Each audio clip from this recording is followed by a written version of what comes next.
কদর যেন মিস না হয়। 21, 23, 25, 27, 29 নাকি খালি 27? আপনারা কি খালি 27? হ্যাঁ না, ফালতামিসু ফিল আশরিল আওয়াখিরি ফিল মিনাল ভিতরি, রমজানের শেষ দশকের বেজর রাতগুলোকে কদর হিসেবে তালাশ করো। আল্লাহর হাবিব সাল্লাল্লাহু আলাইহি ওয়াসাল্লাম শেষ 10 দিন টানা ইবাদত করতেন, টানা ইবাদত। ইদা জাআল আশরু আহিয়াল লাইলা আইকাদা আহলা ওয়া জাদ্দা ওয়া শাদ্দাল মিজার, সারা রাত জেগে ইবাদতের নজির নবীজির নাই, শুধু রমজানের শেষ দশক ছাড়া। সুবহানাল্লাহ বলেন। নিজেও ঘুমাতেন না, ফাতেমা রাদিয়াল্লাহু তাআলা আনহু, আলী রাদিয়াল্লাহু তাআলা আনহু কাউকে ঘুমাতে দিতেন না, সবাইকে জাগিয়ে তুলতেন। আমরা সারা রাত জেগে ইবাদত করব, রাজি আছেন তো?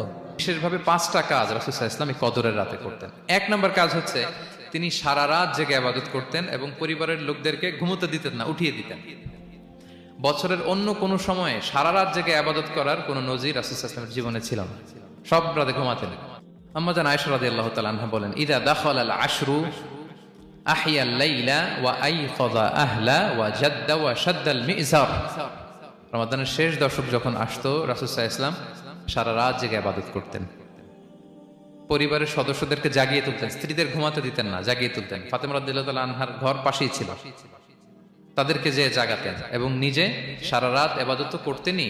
জাদ্দা ওয়া শাদ্দাল মিজার, খুবই বলিষ্ঠ ভাবে, খুব মজবুত ভাবে কোমরে গামছা বেঁধে নামার একটা এক্সপ্রেশন এখানে দেওয়া হয়েছে। মিজার, ইজহার মানে হচ্ছে বাংলা করলে হয় লুঙ্গি। লুঙ্গি আমরা যখন খুব শক্ত কোনো কাজ করতে যাই তখন তারা কি করে, খুব টাইট করে লুঙ্গিটা বাঁধে। তার মানে বোঝানো হচ্ছে রাসূল সাল্লাল্লাহু আলাইহি ওয়াসাল্লাম কোমরে ভালো করে লুঙ্গি বেঁধে বা গামছা বেঁধে আটগাট বেঁধে নামতেন শেষ 10 দিনের জন্য।